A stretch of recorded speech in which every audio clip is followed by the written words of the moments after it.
Friends, welcome back our channel. आप सभी का आपके अपने चैनल पर स्वागत है। और आज हम बात करने वाले हैं ईएमआरएस के अंदर। आप सभी को पता है कि रिक्रूटमेंट आने वाली है, नोटिफिकेशन आपका आ चुका है, पूरी डिटेल आ गई है कि कितनी वैकेंसी आएंगी, क्या रहेगा। आज हम डिस्कस करेंगे कि भाई आपका जो है क्या एग्जाम पैटर्न रहने वाला है, क्या आपको सैलरी मिलेगी, क्या आपकी क्वालिफिकेशन रहेगी और क्या आपका एग्जाम पैटर्न रहने वाला है। और कंप्यूटर साइंस वालों का डिस्कस करेंगे, क्योंकि जो लास्ट टाइम जब रिक्रूटमेंट आई थी और अभी जो रिक्रूटमेंट आई है, दोनों के जो क्वालिफिकेशन है उसमें थोड़ा डिफर कर रहा है, तो उन चीज़ों को डिटेल में डिस्कस करेंगे। तो चलिए भाई क्लास को शुरू कर लेते हैं। तो आप यहाँ पर देख सकते हो कि भाई जो प्रिंसिपल है, वाइस प्रिंसिपल है, पीजीटी और टीजीटी है ना। हम टीचिंग पोस्ट की बात कर रहे हैं।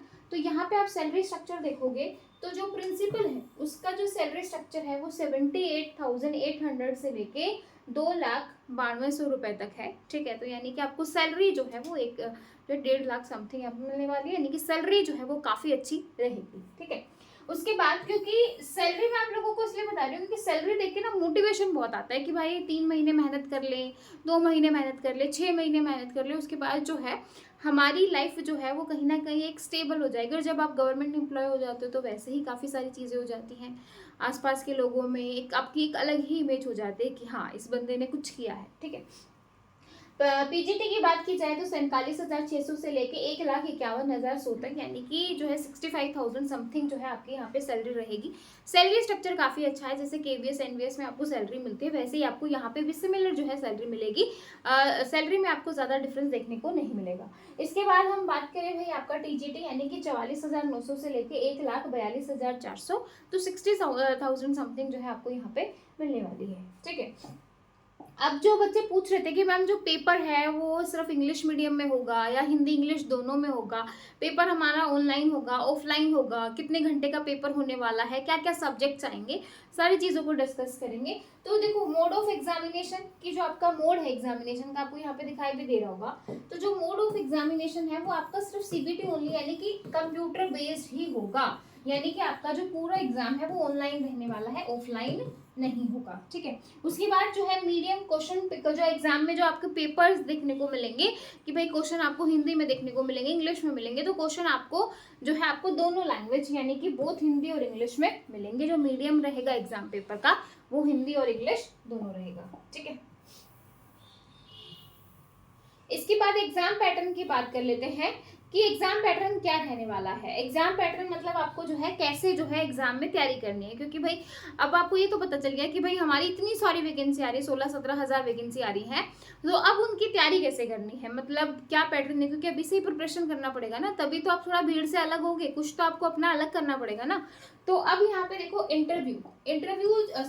एग्जाम जो है आपका 160 नंबर का जो है प्रिंसिपल की बात कर रहे हैं, जिसमें 160 मार्क्स का जो है ऑब्जेक्टिव पेपर रहेगा, 40 मार्क्स का आपका इंटरव्यू रहने वाला है, 180 मिनट आपको मिलेंगे जिसमें आपको 160 क्वेश्चन करने रहेंगे। ठीक है, इंग्लिश हिंदी जनरल नॉलेज तो 10 मार्क्स का आपका इंग्लिश हिंदी जनरल नॉलेज रहेगा, लॉजिकल रीजनिंग आपकी 10 मार्क्स की, कंप्यूटर लिटरेसी आपकी 10 मार्क्स की, क्वांट जो है आपका 30 मार्क्स का, अकेडमिक और यहाँ पे एडमिनिस्ट्रेशन फाइनेंस जो है आपका यहाँ पे टिप 70। ठीक है भाई, तो इस तरीके से आपका ये एकेडमिक 30 है और क्वांट और एप्टीट्यूड टेस्ट आपका 10 है। ठीक है भाई, तो यहाँ पे आप देख सकते हो नेगेटिव मार्किंग यहाँ पे भी है, वाइस प्रिंसिपल सिमिलर है भाई सेम, ये भी आपका 160 नंबर का है और 3 घंटे का आपको टाइम मिलेगा, सेम आपको नेगेटिव मार्किंग देखने को मिलेगी। अब हम बात कर लेते हैं हमारे पीजीटी की।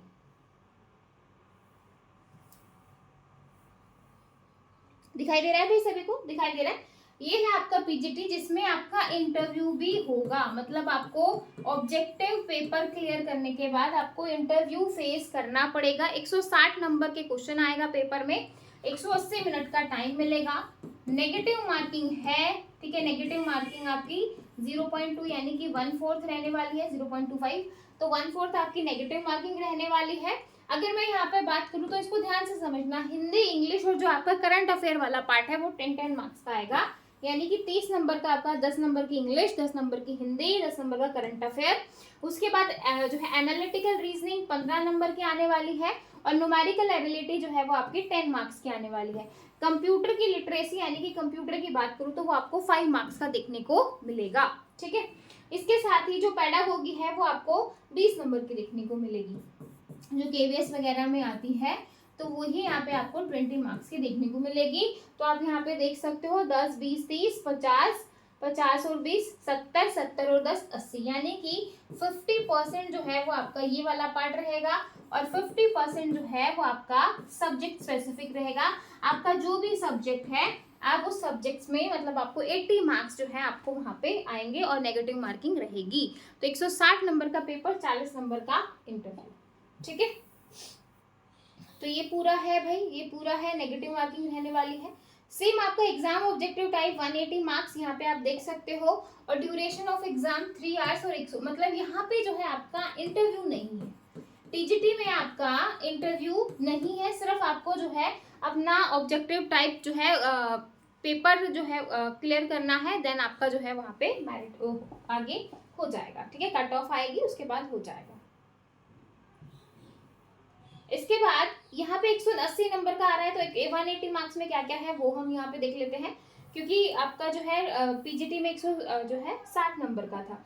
अब यहाँ पे सब्जेक्ट की नॉलेज है जो है वो 100 नंबर की है, बाकी सारी चीजें आपकी सेम है। बाकी सारी चीजें सेम है भाई, 10 number Hindi, 10 number English, 10 number current, 15 number जो है आपका एनालिटिकल एबिलिटी, न्यूमेरिक आपका 5 नंबर, उसके बाद कंप्यूटर न्यूमेरिकल आपका 10 मार्क्स, कंप्यूटर आपका 5 नंबर, टीचिंग पेडागोगी आपका जो है 20 मार्क्स और 100 मार्क्स का आपका सब्जेक्ट, ठीक है। बाकी सारी चीजें सेम है। नेगेटिव मार्किंग है, आपको बहुत अच्छे से ध्यान रखना है, तो यानी कि प्रिपरेशन कहीं ना कहीं आपको अभी से ही शुरू करनी पड़ेगी, तभी आप एक अच्छी प्रिपरेशन कर सकते हो, ठीक है। अब हम एक बार क्वालिफिकेशन और डिस्कस कर लेते हैं कि भाई किस किस के लिए क्या क्या क्वालिफिकेशन होनी चाहिए। तो हम सबसे पहले बात कर लेते हैं आपका टीजीटी और पीजीटी के लिए। अगर आपको ये पुराने वाली पीडीएफ चाहिए कि भाई मैम हमें पुराने वाली पीडीएफ देखनी है, अच्छे से देखना है, तो आप इसको ले सकते हो, ठीक है। आप मुझे मैसेज कर देना, मैं टेलीग्राम पे शेयर कर दूंगी। तो टेलीग्राम वाला जो उसको चैनल है उसको अच्छे से मतलब उसको ज्वाइन कर लो, ताकि आपको वहाँ पे ये मिल जाए। तो ये प्रिंसिपल का है भाई, ये वाइस प्रिंसिपल का है, ठीक है।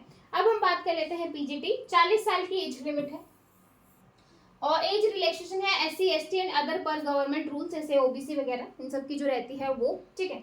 2 इयर्स इंटीग्रेटेड यानी कि पोस्ट ग्रेजुएट आपका होना चाहिए, 50% मार्क्स आपके होने चाहिए, मास्टर डिग्री फ्रॉम रिकॉग्नाइज, मतलब आपको कुल मिला के ये है पीजीटी के लिए मास्टर डिग्री आपकी होनी चाहिए, 50% आपके नंबर होने चाहिए, ठीक है। इसके बाद जो है आपका पीजीटी इंग्लिश के लिए इंग्लिश लिटरेचर, हिंदी के लिए हिंदी, मैथमेटिक्स के लिए मैथ्स, मतलब जो भी सब्जेक्ट है आपका उसमें आपका जो है मास्टर होना चाहिए 50% मार्क्स के साथ। अब मैं यहाँ पे जो है इंफॉर्मेशन टेक्नोलॉजी की बात करूँ, यानी कि कंप्यूटर साइंस वालों की, जिसमें BTech computer science IT, master degree in computer application, information technology या एमटेक होना चाहिए, और आपका जो है क्या होना चाहिए, MCA कर रखा हो, MSc कर रखा हो, एमटेक कर रखा हो, बीटेक कर रखा हो, यहाँ पे ये दे रखा है। इसके बाद देखो बीएड और equivalent degree from recognised university not applicable for PGT IT। PGT IT के लिए जो है आपकी जो है बीएड जो है वो कंपलसरी नहीं है, ठीक है। बाकी सभी के लिए है, बस इसी के लिए नहीं है, ठीक है। टीजीटी की बात करें तो आपका जो है ग्रेजुएशन होना चाहिए और ग्रेजुएशन के साथ आपका बीएड होना चाहिए, बीएड के साथ आपका सीटेट का जो पेपर 2 होता है वो क्वालिफाई होना चाहिए, तो आप इसमें एलिजिबल हैं, ठीक है। तो अब बच्चे, अब देखो ये तो था एक नॉर्मल कि भाई हमने पूरा डिस्कस कर लिया। अब आती है कंप्यूटर साइंस वाले बच्चों की बात, कि कंप्यूटर साइंस वालों के लिए भाई जो कंप्यूटर साइंस है वो एक अलग जो है, अब की बार जो है कंप्यूटर साइंस के लिए थोड़ा सा अलग चीज आ गई है। अब मैं यहाँ पे आपको दिखा देती हूँ। हाँ जी, आप यहाँ पे देख सकते हो post graduate teacher computer science, वहां पे जो पीजीटी IT था, यहाँ पे जो है कंप्यूटर साइंस लिखा हुआ है। 740 वैकेंसी आएंगी आपकी, subject to variation depend on workload के ऊपर डिपेंड करेगा, ठीक है। ग्रुप बी की ये भर्ती है, सैलरी आपकी वही 47,600 से लेके 1,51,000 तक है, और इसके बाद जो है 40 साल से ज्यादा होनी नहीं चाहिए। बाकी अगर आप AMRS एम्प्लॉय हो, ये सभी रिलैक्सेशन वगैरह जो भी SC ST OBC को मिलता है वो आपको मिल जाएगा। यहाँ पे जो क्वालिफिकेशन की बात हो रही है, यहाँ पे सारा मास्टर्स मांगा है, MSc हो कंप्यूटर साइंस या IT से, MCA हो, ठीक है भाई, या फिर आपका MTech हो, अगर आपने BTech कर रखा है उसके बाद आपका MTech जरूरी है, ठीक है। यहाँ पे BTech वाले एलिजिबल नहीं है, ठीक है। तो ये चीज यहाँ पे थोड़ी सी वेरी कर रही है, बाकी जो है बाकी सब कुछ सिमिलर है आपका, जो पहले वाला था और जो अब अभी वाला है, सब कुछ सेम है। बाकी जब आपका प्रॉपर जो है फॉर्म भरने आ जाएंगे कि किस दिन से आपके फॉर्म शुरू हो रहे हैं भरने के लिए, कब आपकी एग्जाम डेट आएगी, तो और अच्छे से डिटेल में पता चल जाएगा। ठीक है, तो आप कितना सहमत हो इस ये जो चीज़ डिफर कर रही है, आपको कैसा लग रहा है, सही लग रहा है, गलत लग रहा है, तो कमेंट सेक्शन में जरूर बताइएगा। इसके बाद जो आपका सब्जेक्ट स्पेसिफिक सिलेबस है यानी कि कंप्यूटर साइंस का, तो नेक्स्ट वीडियो में हम आपके कंप्यूटर साइंस का सिलेबस डिस्कस करेंगे, क्योंकि इसमें आपको एक एग्जाम पैटर्न पता चल गया है कि हमारा जो सब्जेक्ट है वो 80 मार्क्स का आने वाला है। ठीक है, तो अब उस 80 मार्क्स में हमें क्या करना है, किस तरीके से करना है, क्योंकि जो एमआरएस का जो एग्जाम है वो केवीएस और एनवीएस के ऊपर बेस्ड रहता है। यानी कि जो केवीएस का सिलेबस है वही आपका जो है एमआरएस का सिलेबस होगा। बाकी जब और अच्छे से ऑफिशियल पता चल जाएगा, बाकी हम जो है केवीएस एनवीएस की तरह ही प्रिपरेशन करेंगे जैसे हमने उन एग्जाम की थी। ठीक है भाई, तो आई होप आपको सारी चीज़ें क्लियर हुई होंगी। फिर भी अगर किसी भी बच्चे को थोड़ा सा भी डाउट है तो बता सकते हो, क्योंकि इतने बड़े लेवल पे इतनी सारी वैकेंसी आने वाली हैं। तो आपको अगर थोड़ा सा है कि भाई मुझे ये चीज़ समझ में नहीं आई या जो भी है, तो आप कमेंट सेक्शन में बता सकते हैं। वीडियो अच्छी लगी हो तो एक लाइक और शेयर जरूर कीजिएगा। फिर मिलेंगे नेक्स्ट वीडियो में, तब तक के लिए bye bye, take care, thank you.